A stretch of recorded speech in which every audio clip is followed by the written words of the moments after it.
You had my SUV towed? I'm calling the police and making you pay for this! Go ahead, just tell them why your SUV was parked on my private property again. After the cupcake incident, I was mowing the grass beside my driveway when I decided it was time to stop playing the role of Karen's free valet service. Clearly, reasoning with her wasn't going to work, so I shifted into what I like to call Operation Document and Dominate. First, I installed a security camera aimed directly at the driveway and the freshly mowed lawn beside it. It wasn't an expensive setup, just a basic motion-activated camera I got on sale, but it did the job. I wasn't about to rely on my phone pictures anymore. I needed video proof of Karen's shenanigans in case things escalated further. Spoiler alert, they did. Second, I called my local zoning office to confirm something I already knew. My driveway is private property, not part of any easement or public space. I made sure to get an email from them in writing because something told me I'd need it. With my ducks in a row, I waited. It didn't take long for Karen to strike again. A couple of days later, I came home to find her SUV in my driveway again. This time, she wasn't even around. I knocked on her door, but there was no answer. Fantastic. I was stuck staring at her car blocking my driveway while I had groceries melting in the trunk. Fine, two can play this game.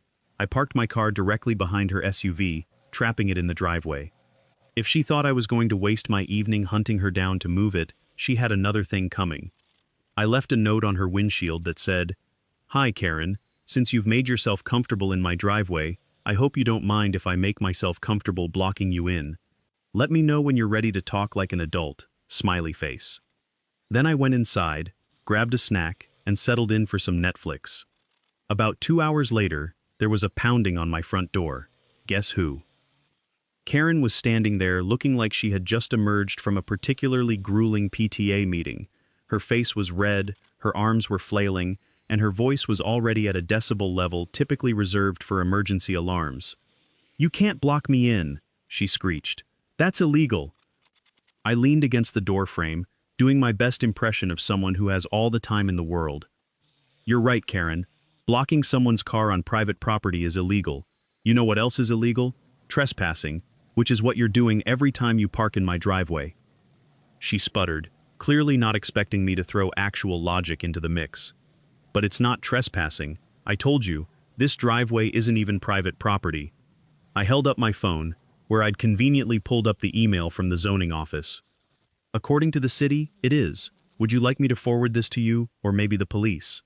Her face twisted into that special Karen combination of indignation and panic. "You're being so unreasonable. I just needed a place to park for a little while." I shrugged. "And I just needed my driveway not to be used as your personal parking lot. Funny how life works." She stormed off in a huff, muttering something about how she was going to report me. To whom, I have no idea. The Audacity Police? HOA headquarters? I let her drive her car away, and I thought that would be the end of it. But Karen was like a bad sequel, unnecessary, over the top, and impossible to ignore. A few days later, I woke up to find her car in my driveway again. Only this time, she had outdone herself. She'd parked diagonally across the driveway, taking up so much space that not even my car could squeeze in. I didn't even bother knocking on her door this time. Nope, it was time to bring out the big guns. I called the towing company. "Hi," I said, trying to keep my voice from shaking with equal parts rage and glee. "I have a car parked illegally on my private property, and I need it removed." The dispatcher assured me someone would be there within the hour. I grabbed a lawn chair and a cup of coffee, then sat on my porch to enjoy the show. The tow truck arrived right on time, and the driver got to work hooking up Karen's precious SUV.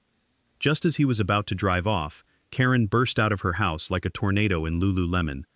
"What are you doing? You can't tow my car," she shrieked, running toward the truck as if she were auditioning for a dramatic soap opera. The driver didn't even blink. "Ma'am, this car is parked illegally on private property. The owner of the driveway called us." Karen spun around to glare at me, her face a perfect mix of rage and disbelief. "You can't do this. I'll call the police."